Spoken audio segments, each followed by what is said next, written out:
दोस्तों, आज की कहानी है पत्नी को जब आशिक के साथ शारीरिक संबंध बनाते समय पति ने देख लिया तो क्या किया।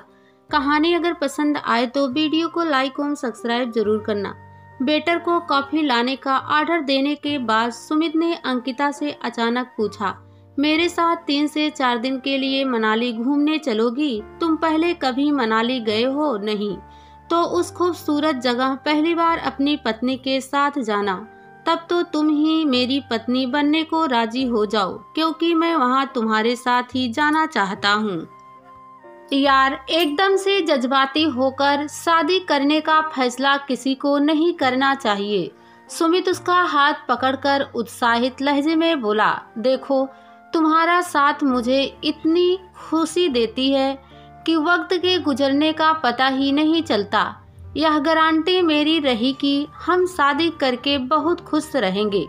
उसके उत्साह से प्रभावित हुए बिना अंकिता संजीदा लहजे में बोली, शादी के लिए हाँ या ना करने से पहले मैं तुम्हें आज अपनी पर्सनल लाइफ के बारे में कुछ बातें बताना चाहती हूँ। सुमित आत्मविश्वास से भरी आवाज में बोला, तुम जो बताओगे उससे मेरे फैसले का कोई असर पड़ने वाला नहीं है।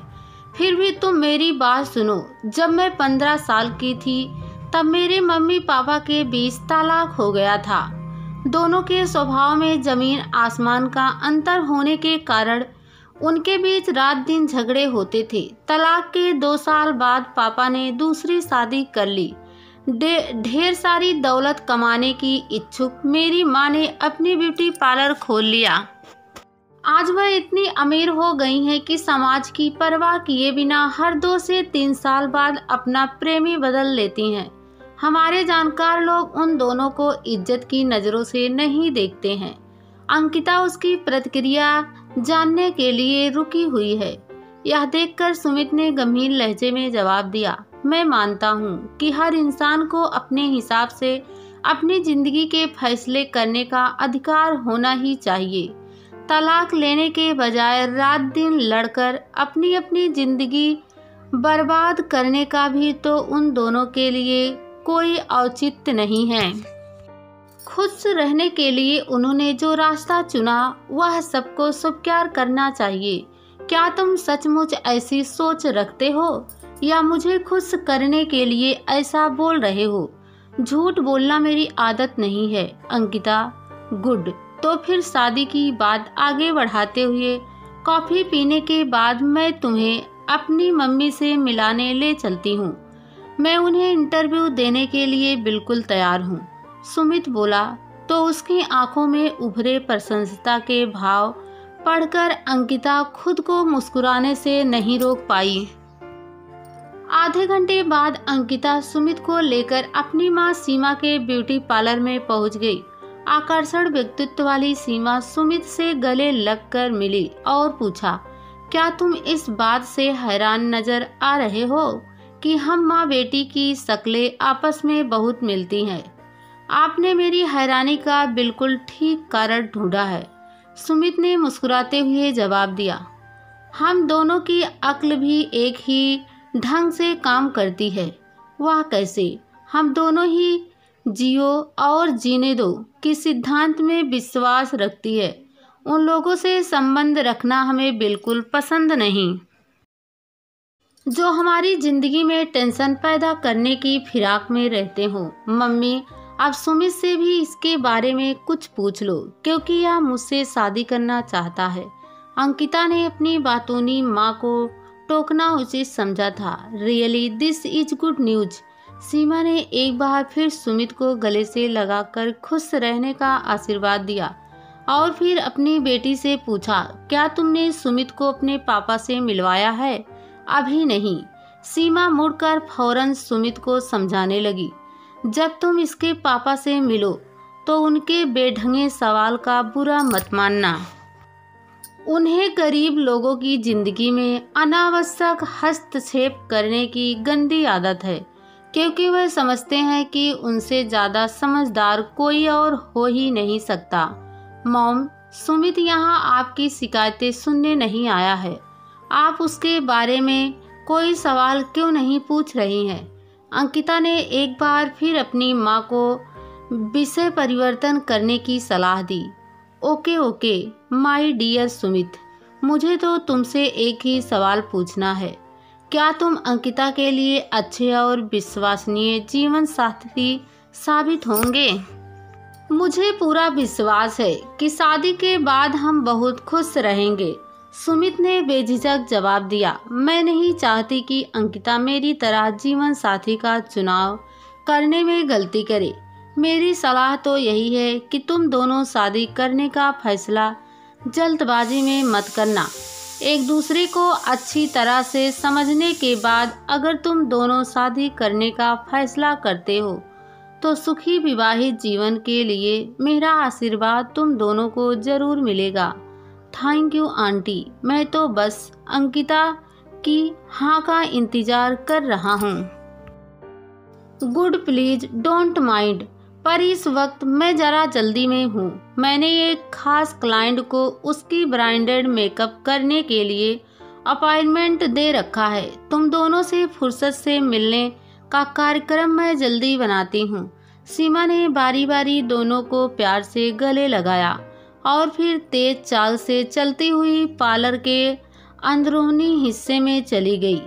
बाहर आकर सुमित सीमा से हुई मुलाकात के बारे में चर्चा करना चाहता था, पर अंकिता ने उसे रोकते हुए कहा, मैं लगे हाथ अपने पापा को भी तुम्हारे बारे में बताने जा रही हूँ। मेरे फोन का स्पीकर ऑन है।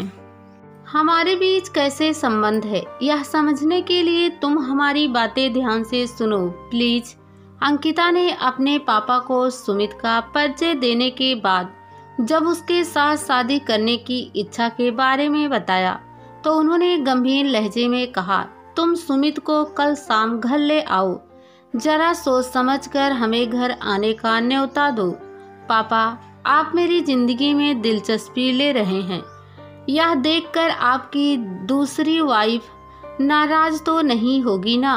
अंकिता के व्यंग से तिलमिलाए उसके पापा ने भी तीखे लहजे में कहा, तुम बिल्कुल अपनी माँ जैसी बददिमाग हो गई हो और उसी के जैसे वाकियात लहजे में बातें भी करती हो। पिता होने के नाते मैं तुमसे दूर नहीं हो सकता, वरना तुम्हारा बात करने का ढंग मुझे बिल्कुल पसंद नहीं है।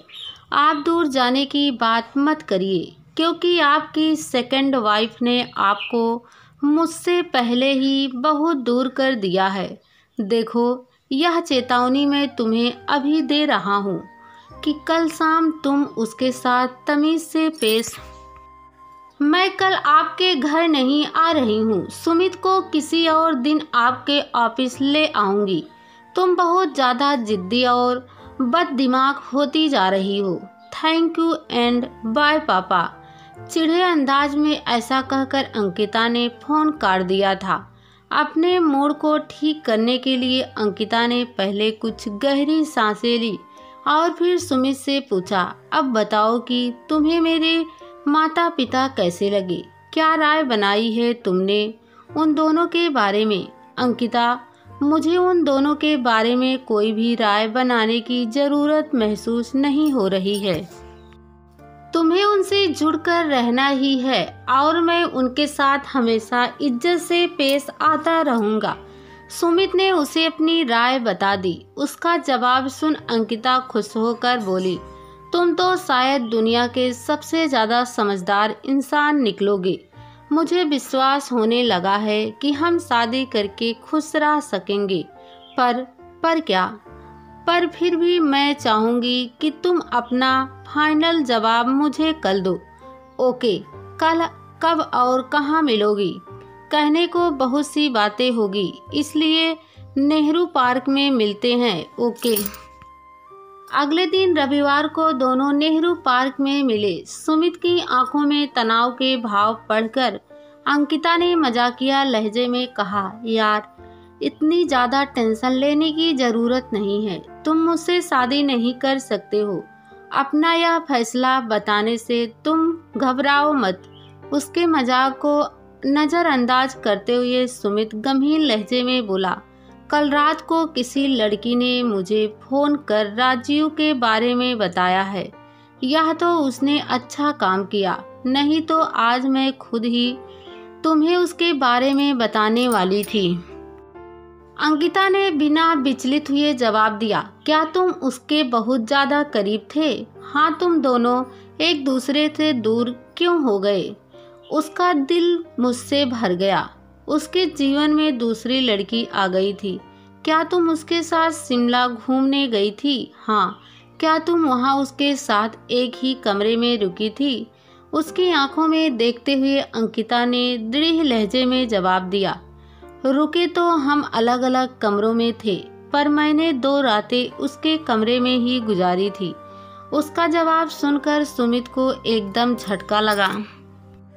अपने आंतरिक तनाव से परेशान हो वह दोनों हाथों से अपनी कनपटियां मसलने लगा। मैं तुमसे इस वक्त झूठ नहीं बोलूंगी सुमित, क्योंकि तुमसे अपने भावी जीवन साथी से अपने अतीत को छिपा कर रखना बहुत गलत होगा।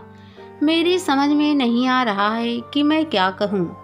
मैं तुम्हें बहुत चाहता हूँ, तुमसे शादी करना चाहता हूँ, पर मैं अच्छी तरह से समझ सकती हूँ कि तुम्हारे मन में इस वक्त क्या चल रहा है सुमित।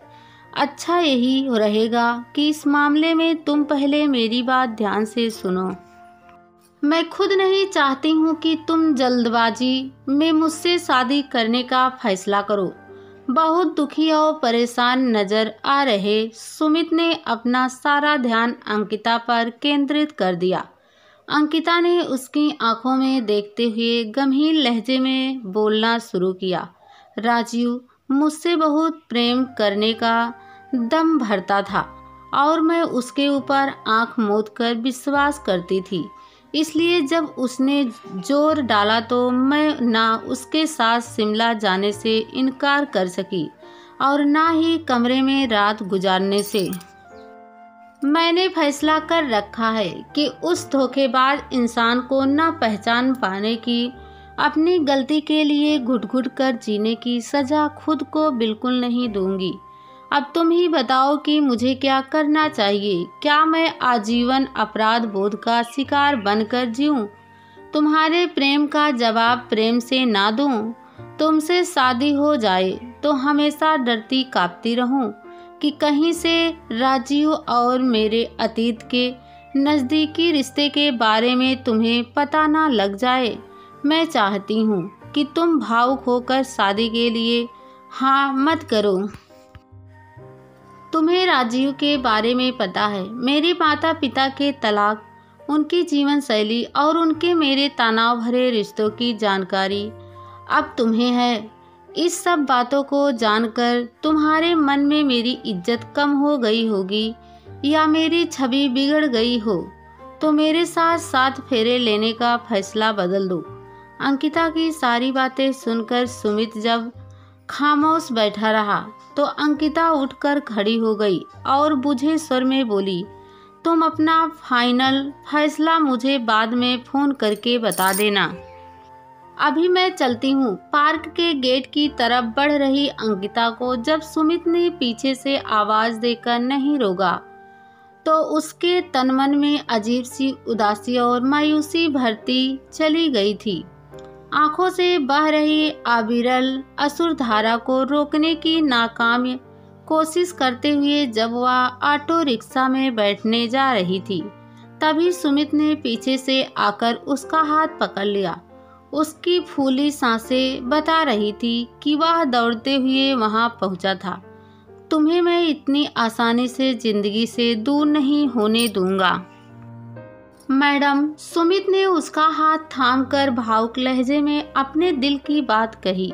मेरे अतीत के कारण तुम हमारी शादी होने के बाद दुखी रहो, यह मेरे लिए असहनीय बात होगी। सुमित, अच्छा यही रहेगा कि हम दोस्त। उसके मुंह पर हाथ रखकर सुमित ने उसे आगे बोलने से रोका और कहा, जब तुम चलते चलते मेरी नज़रों से ओझल हो गई तो मेरा मन एकाएक गहरी उदासी से भर गया था। वह मेरे लिए एक महत्वपूर्ण फैसला करने की घड़ी थी और मैंने फैसला कर लिया है। मेरा फैसला है कि मुझे अपनी बाकी की जिंदगी तुम्हारे ही साथ गुजारनी है। सुमित, भावुक होकर जल्दबाजी में उसके कहे पर ध्यान दिए बिना बहुत खुश नजर आ रहा था। सुमित बोले जा रहा था, मेरा यह अहम फैसला दिल से आया है स्वीट हार्ट। अतीत में किसी और के साथ बने सेक्स संबंध को हमारे आज के प्यार से ज्यादा महत्व देने की मूर्खता मैं नहीं दिखाऊंगी। Will you marry me? पर अब ज्यादा भाव मत खाओ और फटाफट हाँ कर दो। My love. सुमित ने अपनी बाहें फैला दी। हाँ माई लव। खुशी से कांप रही आवाज में अपनी रजामंदी प्रकट करने के बाद अंकिता सुमित की बाहों के मजबूत घेरे में कैद हो गई।